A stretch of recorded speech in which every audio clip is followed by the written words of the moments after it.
मेरे प्रिय भाई और बहनों, हमारे चैनल को सब्सक्राइब कर बेल बजाना ना भूलें। नमस्कार। जया तंत्र मंत्र केंद्र में मैं आप सबका हार्दिक स्वागत एवं अभिनंदन करता हूं। मेरे प्रिय भाई बहनों, आज मैं आपके लिए लाया हूं भद्रिका योगिनी की जानकारी। जो मैंने बताया था, राशियों पर चलती हैं 9 योगिनियां ग्रहों की तरह। 4 योगिनी की अभी तक मैं साधना दे चुका हूं। 5वीं योगिनी है भद्रिका योगिनी। भद्रिका योगिनी की साधना के लिए आपको देखना होगा वीडियो अंत तक। मेरे प्रिय भाई बहनों, यदि आपने हमारा चैनल अभी तक सब्सक्राइब नहीं किया है तो अभी तुरंत हमारे चैनल को सब्सक्राइब करें। हमारे चैनल को सब्सक्राइब करना बिल्कुल निःशुल्क एवं फ्री है। सब्सक्राइब कैसे करें? लाल वाली बटन दबाएं और घंटी बजाएं। आप तुरंत हमारे चैनल के सब्सक्राइबर बन जाएंगे। आप विश्व के किसी भी कोने में रहते हैं, किसी भी जाति धर्म से हैं, किसी भी देश में रहते हैं, आप हमारे दिए हुए ज्ञान से लाभ उठा सकते हैं। आप हमारे वीडियो को फेसबुक पर, व्हाट्सएप पर, ट्विटर अकाउंट के माध्यम से और इंस्टाग्राम पर अधिक से अधिक शेयर करें, लाइक भी करें और कमेंट भी करें। आपका फर्ज बनता है। मेरे प्रिय भाई बहनों, दुनिया में जिसका कोई नहीं, मैं उसका हूँ। अगर आपको अपनों ने धोखा दिया है या आपको परायों ने धोखा दिया है तो आप एक बार मुझे आजमा के देखें। हमारा मोबाइल नंबर है 9305 63 71 73। मैं राष्ट्रीय अध्यक्ष कृष्णा दल आपसे निवेदन करता हूं, आप हमारे कृष्णा दल में अवश्य जुड़ें। अगर आप मानवतावादी हैं, दूसरे का भला करना चाहते हैं तो आप अवश्य ही हमारे कृष्णा दल में जुड़ें और सदस्य बने। अगर आप में योग्यता हुई तो मैं आपको पदाधिकारी भी बनाऊंगा अपने संगठन में। मेरे प्रिय भाई बहनों,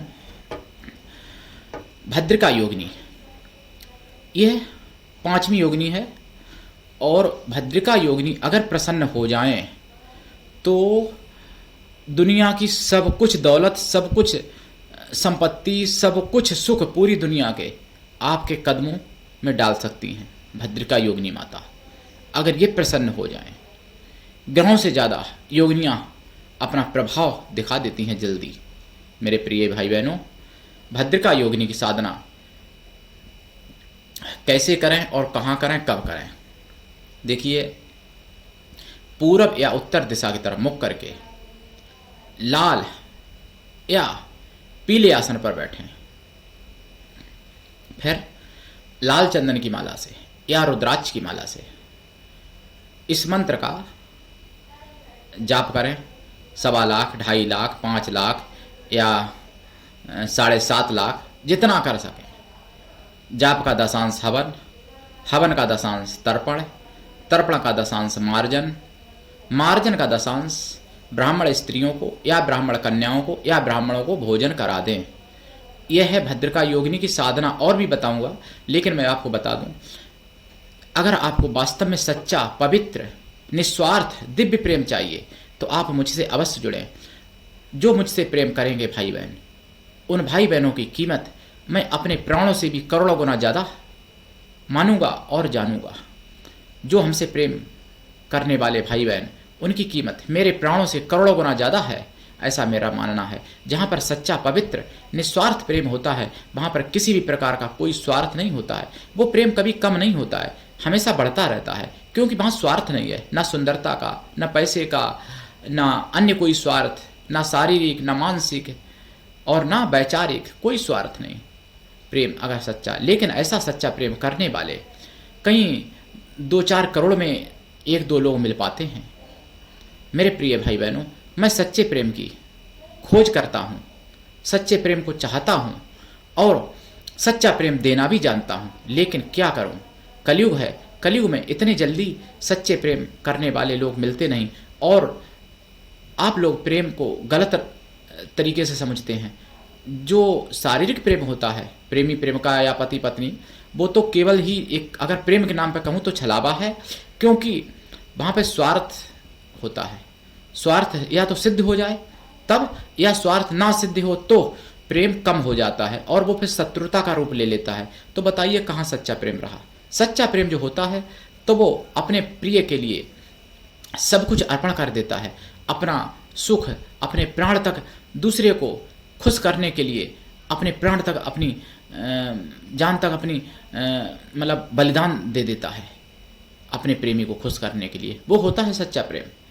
वहाँ पर योग्यता और अयोग्यता भी नहीं देखी जाती। जहाँ पे सच्चा प्रेम होता है वहाँ पर किसी भी प्रकार का कोई वो नहीं है कि बराबरी का दर्जा होना चाहिए, कि इतना सुंदर मैं हूँ, इतना सुंदर होना चाहिए, कि ये इतना पैसा होना चाहिए, कि इतनी पढ़ाई होनी चाहिए, कि इतना ऐसा होना चाहिए, वैसा होना चाहिए। ये सब केवल छलावा वाले प्रेम में है। सच्चे प्रेम में कोई भी बंधन नहीं है। सच्चा प्रेम भगवान का रूप है। मैंने एक प्रार्थना डाली है, उसका एक अंतरा है, सावरे घन श्याम तुम तो प्रेम के अवतार हो, संकटों में फंस रहा हूँ तुम तो खेवन हार हो, सावरे घन श्याम तुम तो प्रेम के अवतार हो।